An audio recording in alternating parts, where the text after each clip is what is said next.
चलिए देखिए क्या कहा गया कि दो क्रमागत धनात्मक पूर्णांक ज्ञात कीजिए जिनके वर्गों का योग 365 है। 365 पहले तो ये समझिए कि दो क्रमागत धनात्मक पूर्णांक होनी चाहिए। जब उन दोनों पूर्णांक का आप वर्ग करिएगा, पहली और दूसरी का, और वर्ग करने के बाद उनको जोड़िएगा तो वो 365 आना चाहिए। कितने आ जाइए? 365। देखिए यहाँ पर कहा गया, सवाल आपने सुना कि दो क्रमागत धनात्मक पूर्णांक ज्ञात कीजिए जिनके वर्गों का योग 365 है। तो यहां पर कहा गया दो क्रमागत। अगर मान लीजिए कि हम पहली क्रमागत को अगर हम x मानते हैं तो दूसरी क्रमागत मेरा क्या हो जाएगा? x + 1। यहां कहा गया धनात्मक, तो हमने लिया पहली को x तो दूसरी को x + 1। अगर तीसरी कहता तो हम लोग लेते x + 2। अगर चौथी कहता तो x + 3। लेकिन यहां पे कहा गया दो, तो हमने पहली को x मान लिया और दूसरी को x + 1 मान लिया। तो यहां पर हम लोग लिखेंगे, माना कि पहली क्रमागत धनात्मक पूर्णांक इक्वल टू x। हमने पहली को x मान लिया। उसके बाद लिखेंगे दूसरी क्रमागत धनात्मक पूर्णांक इक्वल टू x + 1। अब जब देखिएगा क्या कहा कि है ना, इनके वर्गों का योग, यानी पहली क्रमागत और दूसरी क्रमागत दोनों का वर्ग किया जाता है। तो हम लोग यहां पर लिखेंगे प्रश्न में क्या कहा गया? पहली का वर्ग, तो पहली आपका x है तो x का स्क्वायर, और दूसरी आपका x + 1 है तो x + 1 का स्क्वायर। इन दोनों को क्या वर्ग दोनों का जब किए तो इनके बाद क्या करने पर, इन दोनों को वर्ग करने पर इन दोनों को जोड़िएगा तब जाके आपको हो जाएगा 365। अब यहां पर देखिए हम लोग इसको x को x से मल्टीप्लाई करेंगे, x² हो जाएगा प्लस, यहां देख रहे हैं आप कि x + 1 है, यानी अगर हम x को a मानते हैं और 1 को b मानते हैं तो ये हो जाता है a + b का होल स्क्वायर। और हम लोग जानते हैं कि a + b का जो होल स्क्वायर का सूत्र होता है वो होता है a² + b² + 2ab। तो यहां हमने a का काम 1 मान लिया x को, तो x का होल स्क्वायर, प्लस b मान लिया 1 को तो 1 का स्क्वायर, अब प्लस 2ab, 2a का मान कितना है x, b का मान कितना है 1 बराबर 365। ये बात समझ में आया? अब जब देखिए यहां पर x², जब आप इसका स्क्वायर कीजिएगा तो ये हो जाएगा आपका x², 1 का स्क्वायर कीजिएगा 1 हो जाएगा, 2 को x से गुना कीजिएगा 2x, और 2x को 1 से गुना कीजिए तो 2x = 365। अब जब देखिए यहां पर x² और x² = 2x² प्लस ये 2x प्लस ये 1 = 365। ध्यान से देखिए आप, ये 2x² प्लस ये 2x प्लस ये 1, देखिए आप ये RHS के बाद है, यानी RHS के बाद वाले को हम लोग क्या कहते हैं r है ना, सॉरी L बराबर के बाद वाले को क्या कहते हैं RHS।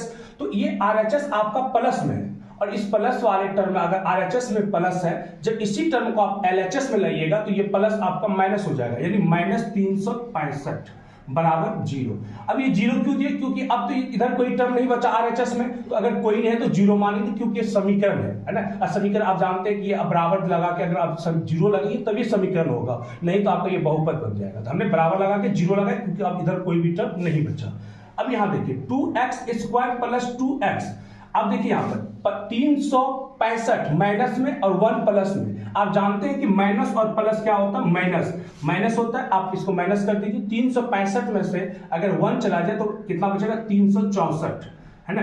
अब यहां देखिए 365 आपका बड़ा टर्म है 1 के सापेक्ष, तो यहां पर माइनस है, यहां माइनस लगा के बराबर है बराबर लगा के 0 लगाइए। अब यहां देखिए इन तीनों में देखिए कि 2 कॉमन आ रहा है, इससे 2 कट रहा है, ये भी कट रहा है और ये भी कट रहा है। अब अगर 2 को बाहर निकालिएगा तो आपका बचेगा x² प्लस ये x -182 = 0।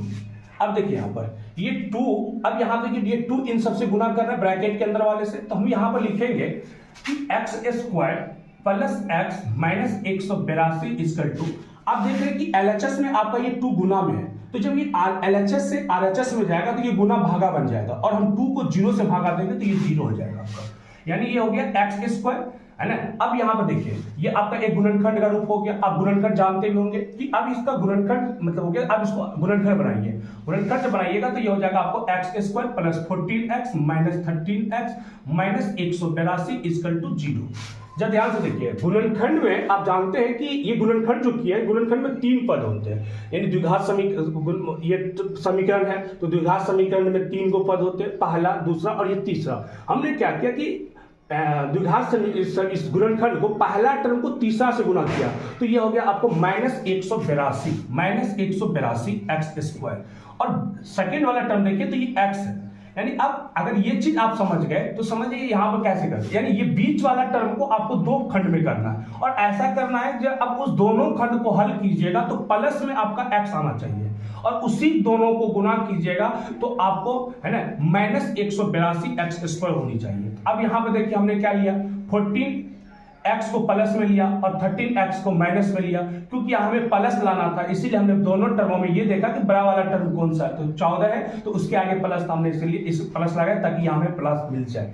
अब देखिए प्लस और माइनस, माइनस हो गया और 14 को 13 से गुना कीजिएगा 182 और x गुना एक्स स्क्वायर, यानी आपने इन दोनों टर्मों से देखा कि आपको ये भी मिल गया, इन्हीं दोनों टर्मों को आपने जब गुना किया तो ये भी मिल गया, है ना। तो यही हमने ये दोनों टर्म को लिया। अब यहाँ देखिए ये x कॉमन लीजिए यहाँ पर, तो ये हो जाएगा आपको x प्लस 14, यहाँ से 13 को कॉमन लीजिए तो x, यहाँ देखिए 13 के आगे माइनस, 182 के आगे माइनस, माइनस माइनस क्या हो गया आपका प्लस, 13 से अगर भागा दीजिए 182 में तो 14 मरतबे कट जाएगा इक्वल टू 0। तो x plus 14 into x minus 13 equal to 0। चलिए अब यहाँ देखिए मूल निकालने के लिए जानते होंगे, तो अब हम यहाँ पे दोनों को क्या करेंगे, अलग करेंगे। यहाँ लिख भी सकते हैं आप कि दोनों को अलग करने पर, दोनों को अलग करने पर है ना, तो देखिए आप x प्लस 14 इक्वल टू 0 और x माइनस 13 इक्वल टू 0। देखिए यहाँ पर तो यहाँ x बराबर हो गया माइनस 14 और x बराबर हो गया माइनस से उधर जाके प्लस 13।